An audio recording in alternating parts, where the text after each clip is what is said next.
been long struggles to build this college, first of all, for public education.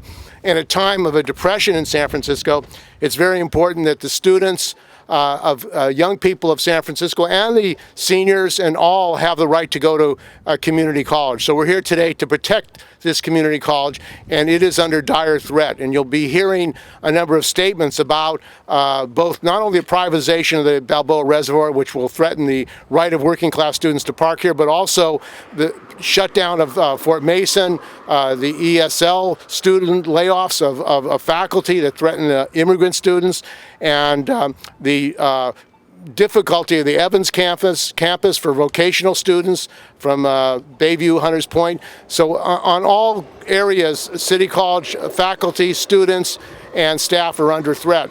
So our first speaker today is going to be John Avalos, Supervisor John Avalos, former supervisor, who is now running again, and he has been fighting for the public and also has a long history of a fight for the community college here at the Ocean campus and at all other campuses. So welcome, John Avalos. I was supervisor from 2009 to 2017, representing District 11, which is basically across the street over here on the southern side of Ocean Avenue. One of the first things that we worked on was the Balboa Park Station area plan. That took about 10 years to be developed, but when I got to office, it was basically handed to me to actually introduce at the Board of Supervisors to get voted on. It was my first piece of legislation. And in it was how we were going to zone this land, how we were going to use this land. And one of the principles that I wanted to work off of that was that when we have public land, we would have public purposes on that land. And we wouldn't use the land for any privatization purpose, for any purposes for making profit, but actually having public benefits solely for the use of that land. That included this property here. It included the station around Balboa Park Station, where we currently have the RV triage center. That's the upper yard. The upper yard has been zoned and approved for 100% affordable housing. Our community in District 11 fought for 8 years, the 8 years that we were in office, to get that land to be funded by the city for affordable housing development. In this part of San Francisco, there are very few projects that provide affordable housing. Most of the focus of and the attention of San Francisco is elsewhere in the city. And people in City Hall, the Mayor's Office of Housing, do not believe that this part of San Francisco deserves to have publicly supported affordable housing unless there's a private developer to give the public benefit to, so they can build it while they build private market rate luxury housing at the same time. That is not what we had intended for this land, that we would use public subsidies for a for-profit developer like Avalon Bay. When the city, through the Public Utilities Commission and the Economic and Workforce Development Office, the Mayor's Office of Economic Workforce Development, the Mayor's Office of Housing, came together to start the community design process for this land, they already knew what they wanted. It wasn't that the public's input was going to be, oh, if you want to have this to be public land, we're going to make sure it is. No, they knew what they wanted, and they just put the public through a multi-year process to put pieces of pepperoni on their pizza, but not to actually make the pizza itself. And the pizza is actually given over to a private developer at a very low cost and does not include 100% affordable housing. This project should be rejected as it is. This past week, the Board of Supervisors took an unprecedented move for the hub in the area around South Van Ness and Market Street, looking at how we can ensure that if we're going to develop this land and zone this land, that we would have a racial and equity study to know how to build it right for our future. We should be doing that here. A race and equity study for how this public land can have the greatest benefit to support and protect the people who are most exposed right now during this pandemic and the economic crisis that we are all facing. This is just the beginning of our crisis. And to think that we're going to play the same old game of for-profit development when we have people hurting in this city in dire need of housing, in dire need of 100% affordable housing, we are actually playing an old game that shows that pay-to-play politics is not changing at the time when it needs to in San Francisco. We need to do better. This is about corruption, that we're using this public land for private for-profit development. That needs to stop. This low-grade and high-grade level of corruption in San Francisco needs to stop now. Reject this project, move forward with 100% affordable, make sure there's race and equity in the design, the plans, so that we can actually protect the people who are most vulnerable in this economic crisis who live here in District 11 and District 7. Thank you. Thank you, John. And John has been a stalwart supporter of community college and public education for all. And that's what we're talking about, because the destruction of City College would mean the elimination of the right of blacks, of Latinos, of poor working class students, the right to have an education. So our next speaker is going to be Ron Gonzalez, who's a student, and he has something to say as well about what is going on here at City College. So welcome, Ron Gonzalez. Thank you so much, sir. Thank you so much.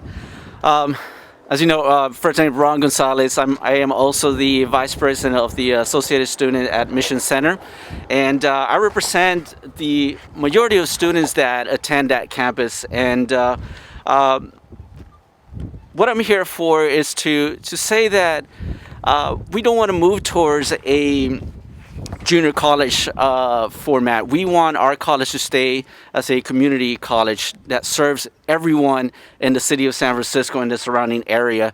I have recently earned my high school diploma after so many years of being out of the high school, and a lot of it has to do with the financial struggles that a lot of Latinos go through here in San Francisco. Housing is so difficult. Jobs require bachelor's degrees and master's degrees to be a receptionist, and I get it. Those are the requirements. Therefore, allow me to continue my studies. Allow myself and other students that don't have high school diplomas earn their high school diplomas through transitional studies.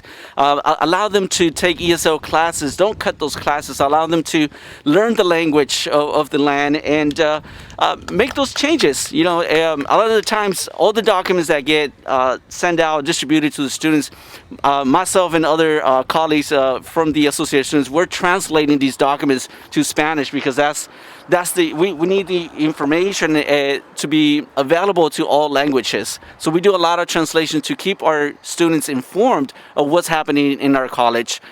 So my reason for being here is that keep the transitional studies going on. Don't cut those classes. Keep the funding. Help us continue developing ourselves. Help us reach our potential. Help us become who we want to become and professional and give back to the community. As well, from here, why build luxury condominiums when we need more classes? When we come back to in-phase classes, we will need more space to keep that distance, right? So why build luxury condos when we actually need more space for our students? Thank you so much for your time and attention. So, thank you. And we're talking about the future of young people like Ron, the right to have an education, the right to have a future, the future of young people, particularly immigrants and non-English speaking residents of San Francisco. And the destruction that's going on here has to stop. We have to defend this community college. So our next speaker is Anita Martinez, who's been a longtime supporter of public education. Hi, how are you? I'm very, very upset about what is happening to non-credit, especially because non-credit is one of the oldest post-secondary institutions of education in California, dating back to the gold rush. Bishop Elimination, for whom Civic Center was formerly named, established classes in ESL, in basic skills for the migrants who were coming from the eastern part of the U.S., in basic English and math, and then in work skills. So it's been an old program. It predates the establishment in the 1930s of the two-year college here. In 1970, when K-12 and, when K-14 was split into K-12 and the community colleges, there was an agreement that the non-credit adult ed portion would go with City College of San Francisco. And so we have a commitment from 1970 for non-credit instruction. There is no other adult ed program in the city of San Francisco. You go to San Mateo, there's an adult school. You go to Oakland, there's an adult school. You go to other counties nearby, there's an adult school. This is the only place. In particular, with canceling 25% of the ESL program over the last couple of years, primarily in non-credit, we're cutting off access to immigrants. Now, I taught ESL for many, many years in non-credit, and I would see those students go from non-credit ESL to credit ESL to the rest of the academic program here. In fact, I believe it was about 1990 when a study was done by, I think, Leslie Smith, standing over here, that showed that more people were coming to City College, were transitioning into City College from non-credit than from the high schools. And so it's an invaluable feeder into the credit program. The other thing is that non-credit is now better funded. Many other schools who never had non-credit before are now putting together non-credit. So it doesn't make any sense to cut non-credit. The third thing is that non-credit generates more money than it actually costs, which helps pay for all the rest of the programs that we have here at City College. So it doesn't make any sense at all for that. I'm also opposed to Avalon development here. This should be 100% affordable housing. I think the older adults program needs to be brought back, and I think we need to make every effort that we can to keep Fort Mason. Thank you. Our next speaker is Aaliyah Christie. Thank you so much for having me today. My name is Aaliyah Christie. I grew up on that hill up there in District 11, and every day since I was a little girl, I've watched City College of San Francisco from my window. I have watched my neighborhood change. I have watched how Avalon has come into my neighborhood and has pushed my neighbors out. And so this is unacceptable. I grew up right around here. I used to drive. I learned how to drive in the Balboa Reservoir. This is a public land and it should be used for public good. City College of San Francisco and community colleges like CCSF are rooted in this idea of being the people's college. That is what they're called, the people's college. This land is the people's land. Those non-credit classes serve people like my mom, who learned English, and she used to work 2 jobs to help me and my siblings get a better life. It's for people like my brother who's here, went to City College for 6 years, worked a job before he finally transferred to a 4-year institution. It is for people like Ron, who is here and advocating for other students so that they can also increase their opportunities. So we need to make sure that we protect our college. I thank you for having me and for having me stand in solidarity with you. And if I am elected to the City College Board, I will continue to stand in solidarity with you. Thank you so much. So one of the things that makes this college important is the arts. And you know, it's part of what's going on with privatization is the sell-off, the shutdown of arts programs and music programs. And one of the most terrible things that's happened in San Francisco is the destruction of arts programs for working class kids, for poor people, for seniors. And unfortunately, the Board of Trustees of this college have decided that they want to shut down, and they have shut down Fort Mason, which we feel is an outrage, really, because that's a place where students can develop their art and really have a life. And Mary Lee Hearn is here, and she has been fighting to protect that campus, and we're calling on the Board of Trustees to reverse their decision and make that campus a real campus of the arts. So welcome, Mary Lee. Thank you for this opportunity to talk about what's happening at Fort Mason. We have been there for over 40 years, about 43 years in essence.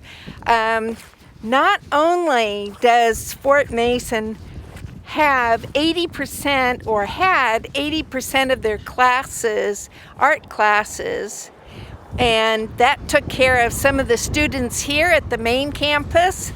They came, but it also hosted ESL classes and other workshops. We had lots of workshops on the weekends so that people could come to school on a Saturday or a Sunday and do their art there. So it was not just for art. Basically, it was also for ESL, but it was the largest art area in the city. We had six presses, printing presses, many kilns, a beautiful ceramics lab, sculpture lab. It was the only place that you could actually do a certain kind of sculptural work because of the safety problem. Being right there at the bay near the water, it's a safe place.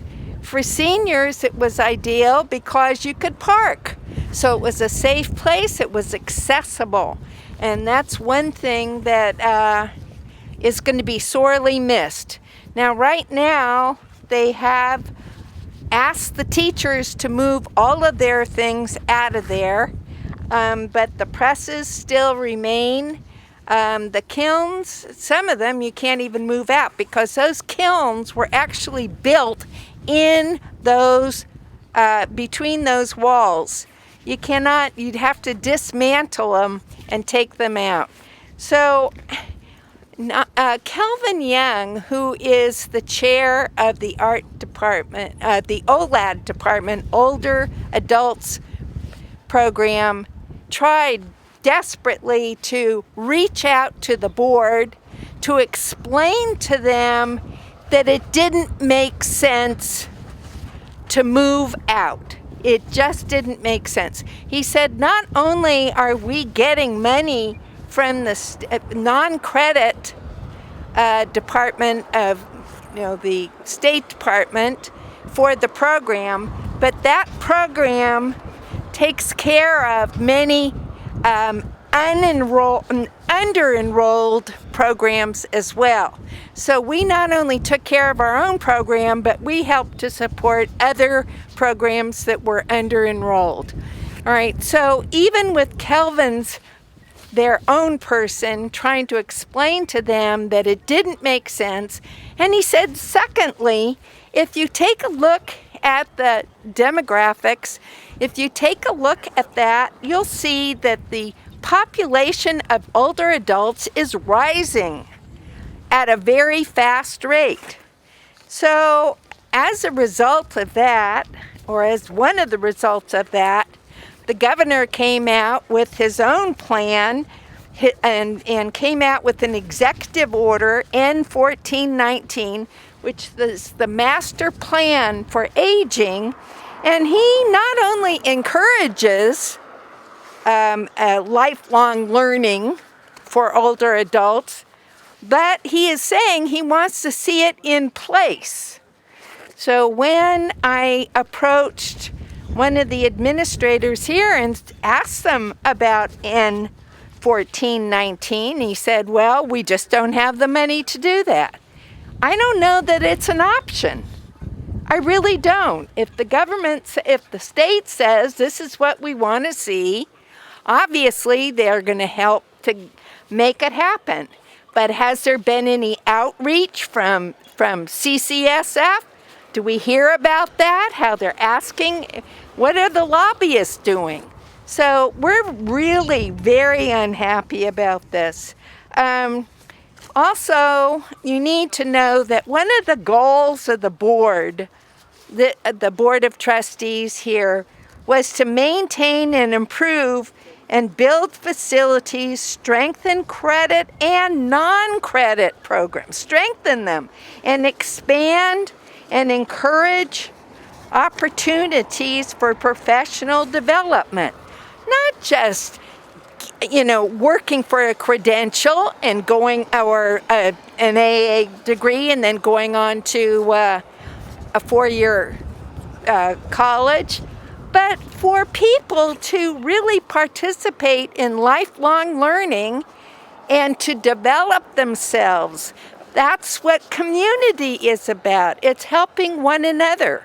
And so we really need to hold the bot responsible for fulfilling their own goals, their own stated goals, and asking them to be responsible for what they stated in the first place, that they know, that the citizens of San Francisco know is what they should be doing. This is who we are about, community. Not just a minor part of it, but the whole community. So anyway, thank you very much for this opportunity. You can see our support to defend City College has a wide variety of seniors, of art supporters, of really everyone, the public, except I think the billionaires and developers who have other plans for City College. And one of them is to downsize and get rid of campuses. And that is a dangerous thing in San Francisco, to get rid of these campuses. So our next speaker is Orlando Goles. He's president of John Adams. So welcome. Good afternoon. My name is Orlando Galvez. I was born and raised here in San Francisco. I am a third generation. I'd like everybody to take a look over there at that building. See that building that sits all alone over there? Well, in 1984, I walked out of that building for the last time. That was my old high school. I graduated from Reardon High School in 1984. I was holding 3 jobs, and I was making $3.35 an hour. I was washing dishes in the evening. I was scooping ice creams in the weekends in the Castro.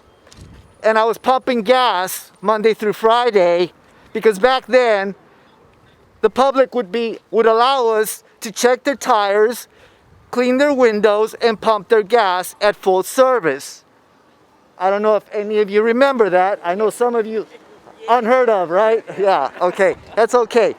I know John Avalos because I was part of the Nieto coalition, and he's a good man.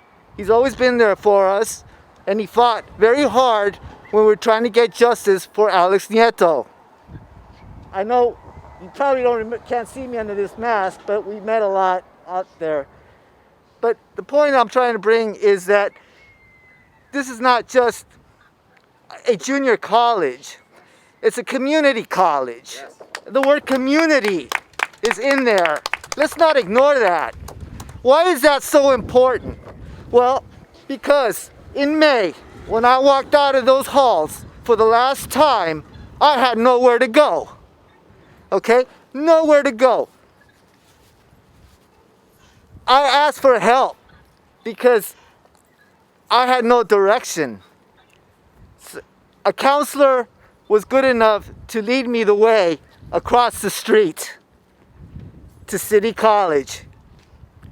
Now, I did try to keep all 3 jobs, and I picked up 12 units. We all know how that went. Not very well. I had to start over. So, I quit my jobs, and I kept my 12 units. I picked up my grades. I went through the aircraft and maintenance program at the airport, where back then, it was a feeder to United Airlines. You could get your airframe and power plant license, become an aircraft mechanic, and you would have a decent job. And I did that. However, the recession came in. I couldn't find work. Lord and behold, these are the Reagan years.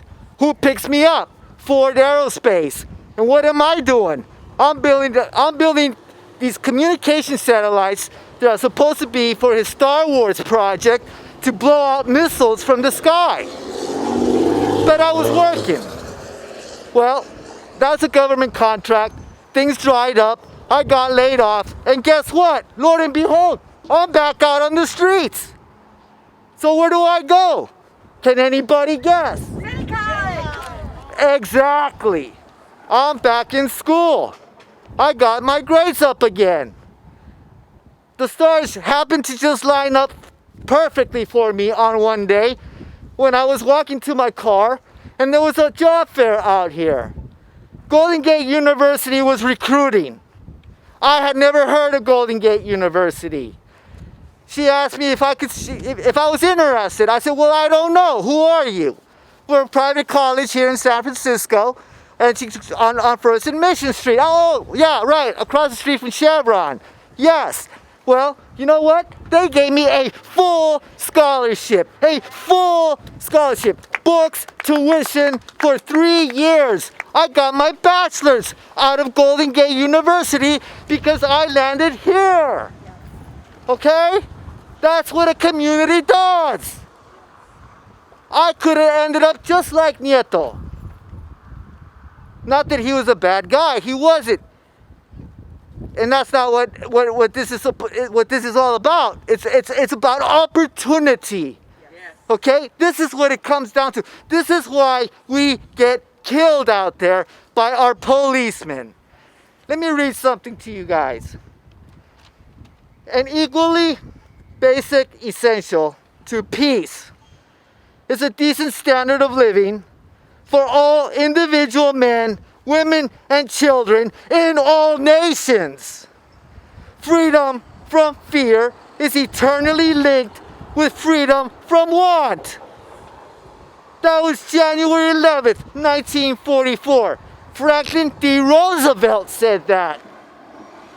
Now, FDR didn't just go on to enumerate an 8-point plan to creating an expanded Social Security program, but in his second Bill of Rights, he also provided to earn enough for clothing and recreation, for a food, Medicare, a decent home. But what do all those have in common? You can't get there without an education. Exactly. So how are we supposed to do that? Education now. Now you're cutting this out, right? You've got greedy capitalists coming in, trying to take public land, the commons. Who's the owner of the commons, folks? We are. This is our land. We're not going to let them take that, or are we? No. I hope not. Because this is part of the plan, right?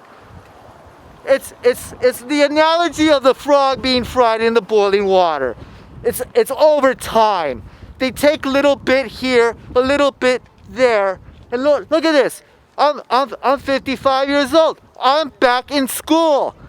I'm back here at City College. It's City College in John Adams, working on another license. In short, this has kept me out of the streets. It has kept me alive. All right. So thank you very much. And that's what we're talking about. This is not an abstract question. This is keeping people alive, keeping our young people, keeping our immigrants, keeping all the people who need public education alive. That's what we're about here. It's a human rights issue. It's not just an education issue, it's a human rights issue. And the Board of Supervisors, the Board of Trustees have to understand this. This is not about dollars and cents and bean counting. This is about keeping people alive in San Francisco who need an education. So our next speaker is Harry Bernstein. He's in the music department, a member of AFT 2121, and he has been fighting to protect this campus and to stop the privatization of the Balboa development. Welcome, Harry. Thank you all very much. So I'm Harry Bernstein. I'm not only in the music department, but for 20 years I taught in the older adults department. Thank you, Marilee, for advocating for seniors and for all of us. Two things before I start. One is, you heard from Anita Martinez.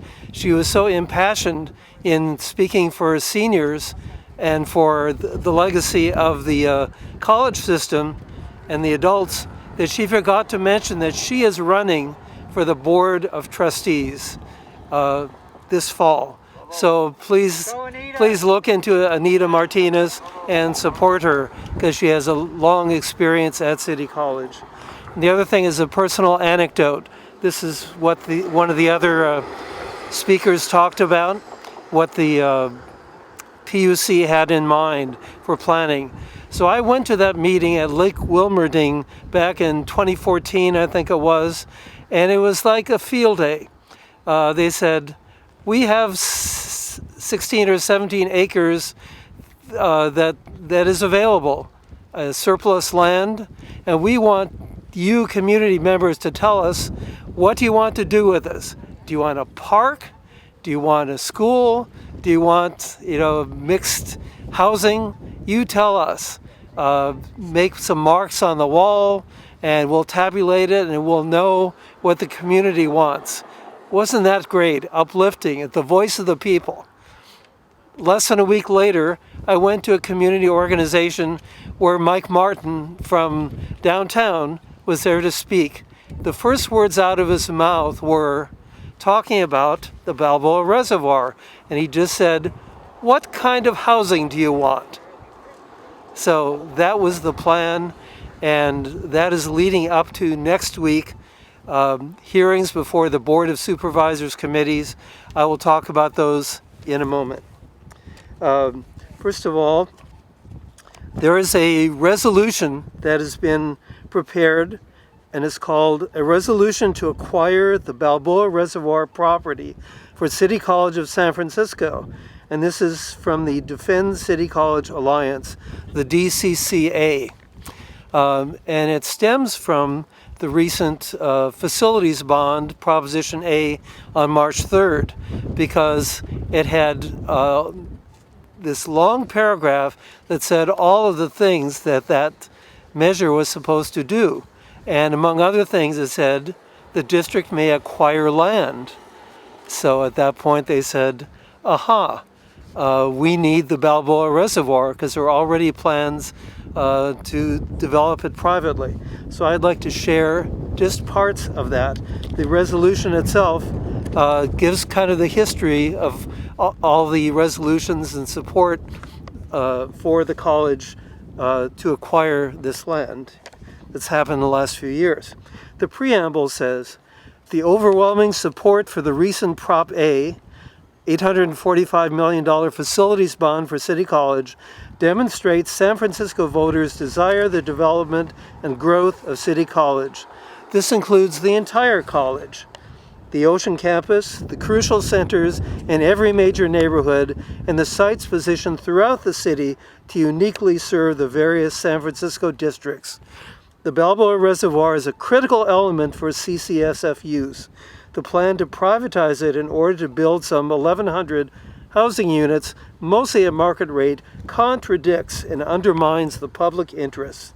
The members of DCCA therefore recommend the following resolution, and the documentation for it occurs in the back of the resolution. And then the final clause says, be it resolved that the Defend City DCCA urges the Board of Trustees to initiate negotiations toward acquiring the Balboa Reservoir property from the PUC for City College of San Francisco so that the college would have the ability on its own land to join other Bay Area community colleges in legally developing open space for events, student shows and practice, employee and possibly student housing, and state-required parking, all critical elements for CCSF student success. So that is a vision for the Balboa Reservoir and the college. I'd also like to tell you about the events coming up starting next week. There have been months of hearings before various boards, the Planning Commission, the PUC, the SFMTA, and the idea was to take all of the measures that would privatize and steer this development.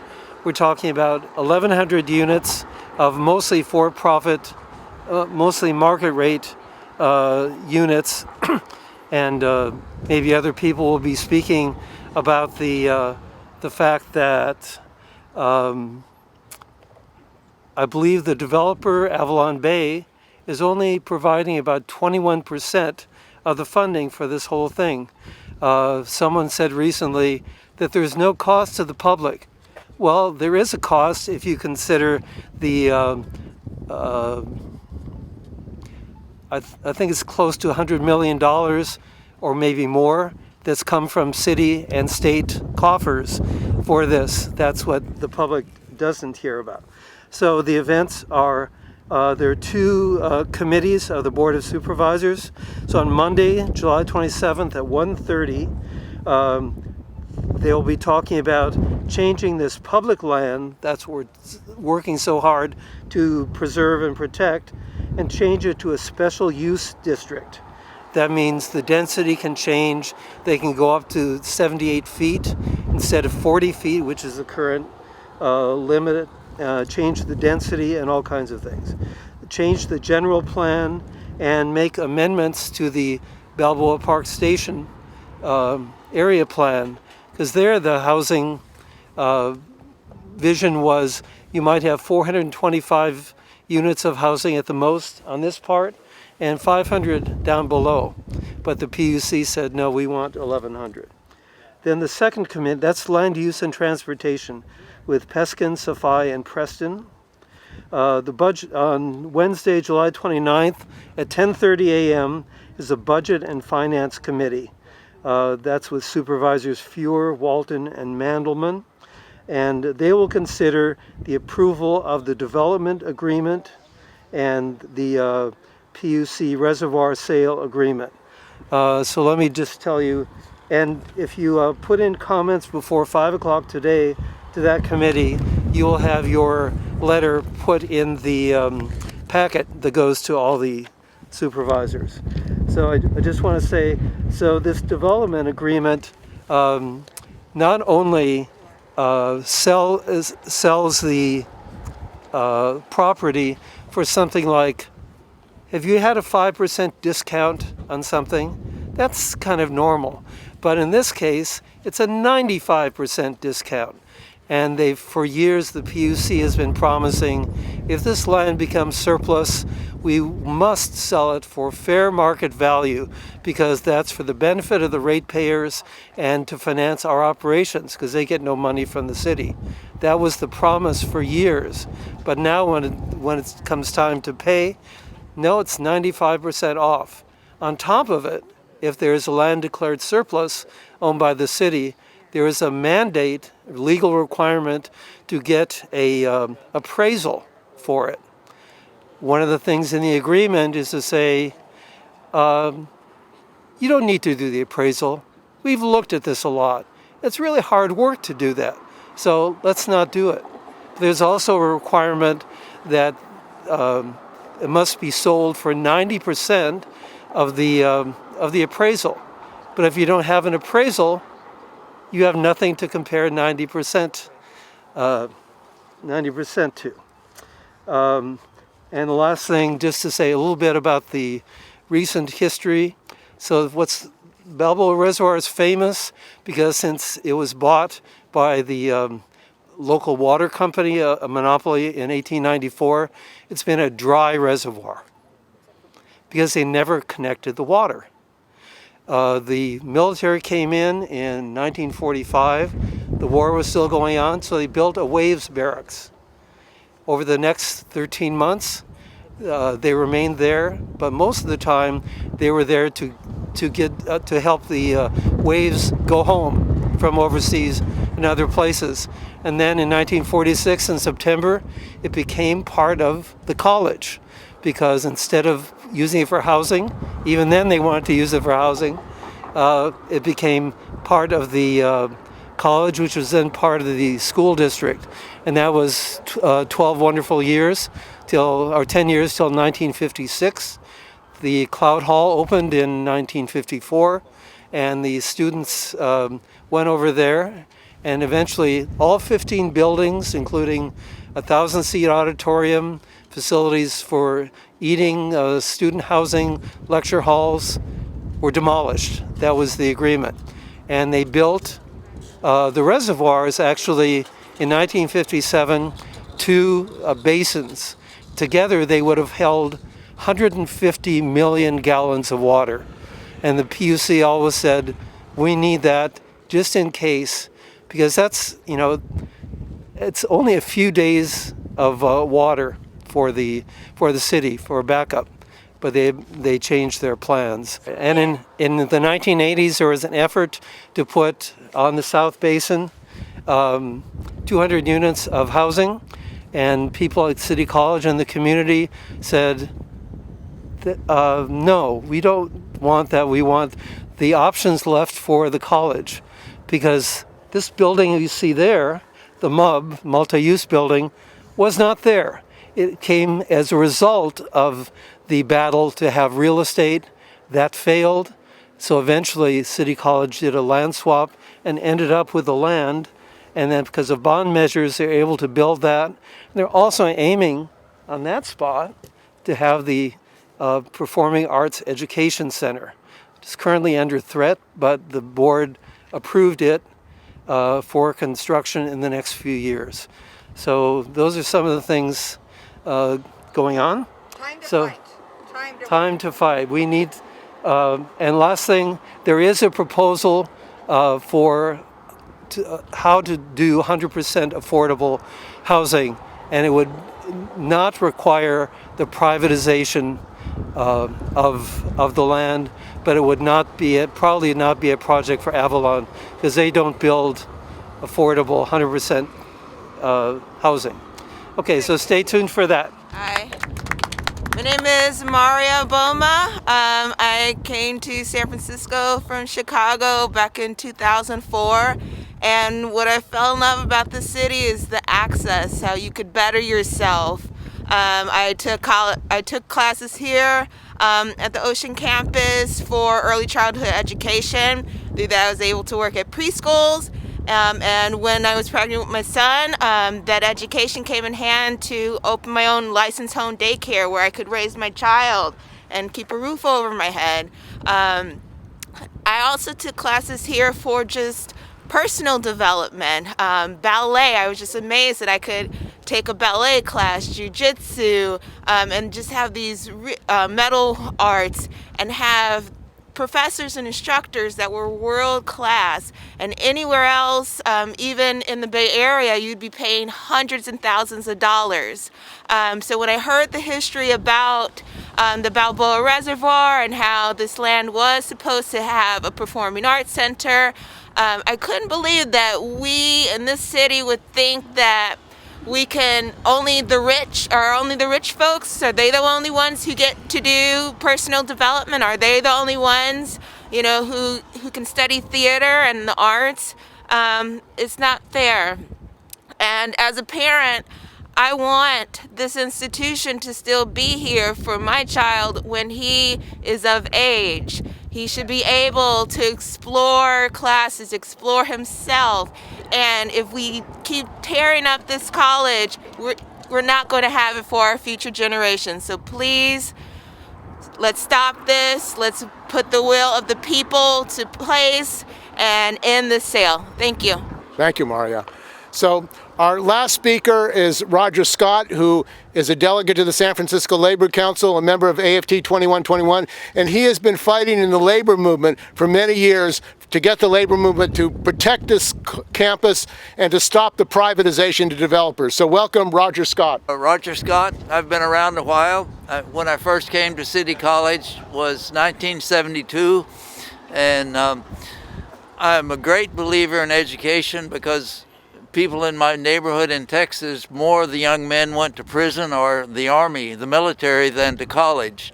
And when I went to Texas Tech at the age of 17, I was semi-literate and had been kicked out of high school 6 times in 5 semesters. So I was, but Texas Tech changed my life. The tuition was $25 a semester. That was 1954, before a few of you were born. My main message today, you've heard a lot of information, but in my view, our argument is very simple, fundamental. City College should have access to the reservoir we should, and the reservoir should be used for two purposes: to accommodate the needs of City College and to have 100% affordable housing. We're not arguing that parking lots are more important than housing. However, we know that Avalon represents the oligarchs in construction who want to gentrify this area at the expense of a great college of the people like City College. Steve also asked me, he mentioned that I'm a member of the Labor Council, delegate to the Labor Council. At the July 13th meeting, the Labor Council passed overwhelmingly a pivot to peace measure that would stop the war making against China. By the way, we also still have 300 bases and sanctions against maybe as many as 160 countries. Sanctions are acts of terrorism against the people. We live in a very interesting time now with the convergence of the pandemic and the cruel but historically familiar murder of George Floyd. The world now is waking up in ways that will allow us to accomplish great things for the people if we work hard at that, and I think and hope we will. Thanks very much. Thank you, Roger, and I want to thank all our speakers. This is a very important action that we've had today to basically protect our community college for the people of San Francisco, for the young people, for the immigrants, for all people. And we have to take this forward, particularly by going to the Board of Trustees, making sure that they reverse their decision on Fort Mason, and also by going to the Board of Supervisors and making sure that they do the right thing and reject the Planning Commission, which wants to privatize the Balboa Reservoir. So let's fight for City College and bring it back. And now we're going to be going to a Zoom meeting where other people are going to be speaking and addressing these issues. So thanks for participating in this terrific press conference. Solidarity, protect our community college. Solidarity, protect our community college.